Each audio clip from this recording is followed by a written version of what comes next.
তিনি হতে পারতেন ঢালিউডের গৌরী, অথচ কোটি কোটি লোকের কাছে আজ পরিচিত হিসেবে।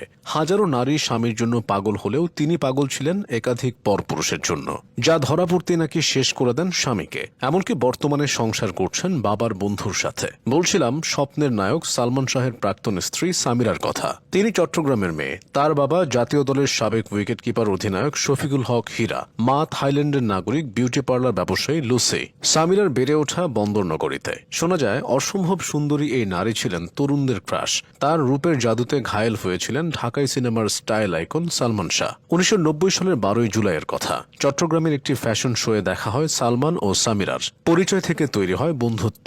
এক পর্যায়ে যা গিয়ে রূপ নেয় প্রেমের সম্পর্কে। তবে দুজনের মাঝে তখন বাধা হয়ে দাঁড়ান সালমানের মা নীলা চৌধুরী। সামিরার মা বান্ধবী হওয়া সত্ত্বেও তিনি কোনোভাবেই সামিরাকে মেনে নিতে পারছিলেন না পুত্রবধূ হিসেবে।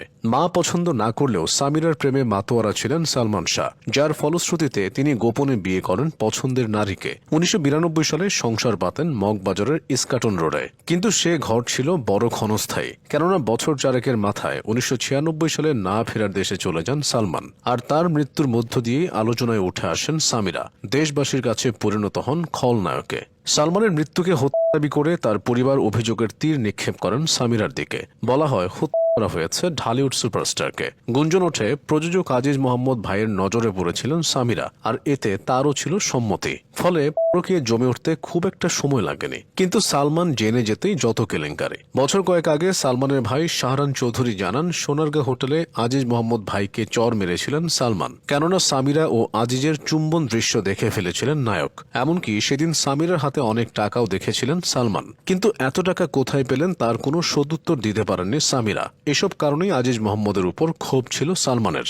স্বপ্নের নায়কের মৃত্যুর দায়ে অভিযুক্ত করা হয়েছিল খল অভিনেতা ডনকেও। গুঞ্জন ছিল ডনের সাথেও নাকি ঘনিষ্ঠতা ছিল সামিরার। এমনকি একবার নাকি দুজনকে অন্তরঙ্গ অবস্থায় দেখেছিলেন সালমান। তার পরিবারের দাবি মূলত এইসব কারণেই সালমানকে শেষ করে দেন তার স্ত্রী সামিরা। তবে সেসব ঝেড়ে কেটে অস্বীকার করেন এই নারী। তার দাবি তিনি কখনোই বিবাহ বহির্ভূত সম্পর্কে ছিলেন না, ছিলেন সালমান নিজেই। শাবনূরের সঙ্গে প্রেমের সম্পর্ক ছিল জনপ্রিয় নায়কের। পাশাপাশি তার বাতিক ছিল উল্লেখ করে তিনি আরও দাবি করেন আগেও নাকি 3 বার আত্মহত্যা করতে গিয়েছিলেন সালমান। পরে আদালতের রায়ও যায় সামিরার পক্ষে। সালমান শাহের মৃত্যুকে আত্মহত্যা বলে রায় দেন আদালত। আদালতের রায় মেনে নেয়নি সালমানের পরিবার ও ভক্তরা। তারা মনে করেন সামিরাই তাদের প্রিয় নায়কের। আজও সকলে প্রতিনিয়ত ঘৃণা বর্ষণ করেন সামিরার দিকে। তাদের চোখে পৃথিবীর সবচেয়ে ঘৃণিত নারী এই সামিরা। সম্প্রতি সালমান শাহের মৃত্যু নিয়ে নতুন করে হত্যা মামলা দায়ের করা হয়েছে। সেখানে সামিরাকে প্রথম আসামি করা হয়েছে। আর এ ঘটনায় ভীষণ সন্তুষ্ট সালমান শাহের অনুরাগীরা। সামাজিক মাধ্যমে মন্তব্যের ঘরে তাদের অনেকেই লিখছেন সামিরার ফাঁসি চান। সালমানের মৃত্যুর পর তারই বন্ধু মোশতাক ওয়াইসকে বিয়ে করেন সামিরা। কোল জুড়ে জন্ম নেয় 3টি সন্তান। কিন্তু এত কিছুর পরও টেকেনি সে সংসার। মোশতাককে তালাক দিয়ে তিনি বিয়ে করেছেন ক্রিকেট বিশ্লেষক ইশতিয়াক আহমেদকে। ইশতিয়াক জাতীয় দলের ক্রিকেটার ছিলেন, খেলেছেন সামিরার বাবার অধিনায়কত্বে। দুজন একই দলে খেলায় গুঞ্জন উঠেছিল বাবার বন্ধুকে বিয়ে করেছেন সামিরা। কিন্তু এই নারীর দাবি বাবার বন্ধুকে নয়, সহকর্মীকে বিয়ে করেছেন।